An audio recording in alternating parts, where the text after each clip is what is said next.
பாக்கியராஜ் முதலாக இயக்கிய சுவரில்லாத சித்திரங்கள் படத்துல கல்லாப்பட்டி சிங்காரத்தின் மனைவியாக பாக்கியராஜின் அம்மாவாக இவர் கொடுத்த அலப்பற செம்ம காமெடியிலையும் காமெடி.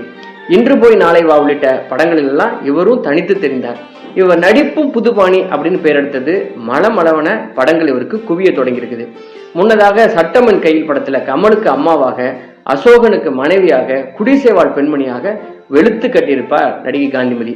இந்த சமயத்துல தான் MA காஜாவின் மாந்தோப்பு கிளியே வந்தது. படம் மிகப்பெரிய வெற்றியை பெற்றது.